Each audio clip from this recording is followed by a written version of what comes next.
மருதாணினா எல்லாருக்கும் ரொம்ப பிடிக்குங்க. அது வந்து நைட்டு வச்சுட்டு காலையில் நம்ம ஃபங்க்ஷன் கிளம்புறது எப்போவுமே நம்ம செய்வோம். இப்போ உடனே நம்மளுக்கு மருதாணி வேணும்னா வீட்டில் மெரூன் கலர் குங்குமம் வச்சுருப்பீங்க, எப்போவும் நம்ம யூஸ் பண்ணுறது. அது இல்லைன்னா சிகப்பு கலரில் இருக்கிற குங்குமமும் வச்சுக்கலாம், கோயிலில் கொடுக்குறது. அப்போது வந்து நம்ம 2 ஸ்பூனு குங்குமம், அரை எலுமிச்சம்பழம் வந்து அதில் கலந்துருக்குறோம்.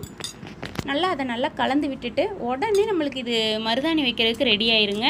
கொஞ்சம் கெட்டித்தன்மையாக இருக்கிறதுனால இன்னும் கொஞ்சம் அதில் நான் சாறு விட்டுருக்குறேன். தண்ணி ஊற்றிடக்கூடாதுங்க, எலுமிச்சம்பழம் சாறு மட்டும் போதும். அந்த குங்குமமும் சாறு இருந்தாலே போதும்.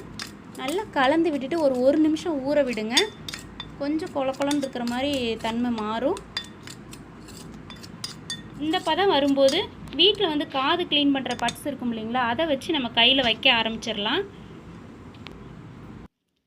நம்மளுக்கு எந்த மாடல் வேணுமோ நம்ம வச்சுக்கலாம். பூ டிசைன் வேணுனாலும் பூ வச்சுக்கலாம், ஸ்டார் வைக்கணுனாலும் ஸ்டார் வச்சுக்கலாம். நான் வந்து ரவுண்டு மாடல் வைக்கிறேங்க.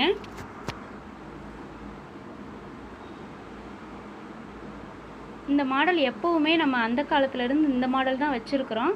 அதனால் இப்போவும் இந்த டிசைனே நான் வச்சுருக்கிறேன். எனக்கு ரொம்ப பிடிக்கும் இந்த மாடலு. உங்களுக்கெலாம் இந்த டிசைன் பிடிக்குமான்னு கீழே கமெண்டில் சொல்லுங்கள். நம்ம ஃபங்க்ஷனுக்கு கிளம்புறதா இருந்தால் உடனே இதை வச்சுட்டு நம்ம 2 நிமிஷத்தில் நான் கழுவிட்டேங்க கையை.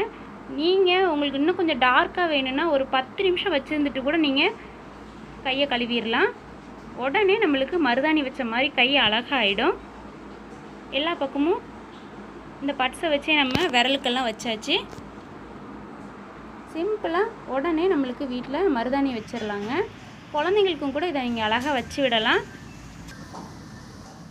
ஒரு 2 நிமிஷத்துக்கு அப்புறம் நம்ம கையை கழுவியாச்சு. பாருங்கள், இந்த அளவுக்கு இருக்குது. இன்னும் கொஞ்சம் டார்க்காக வேணும்னா ஒரு 10 நிமிஷம் நீங்கள் இது போல் வச்சுருங்க. இன்னும் டார்க்காக பிடிக்கும். பிடிச்சிருந்தா ஒரு லைக் கொடுங்க. நீங்கள் என்ன நினைக்கிறீங்கன்னு கீழே கமெண்டில் சொல்லுங்கள்.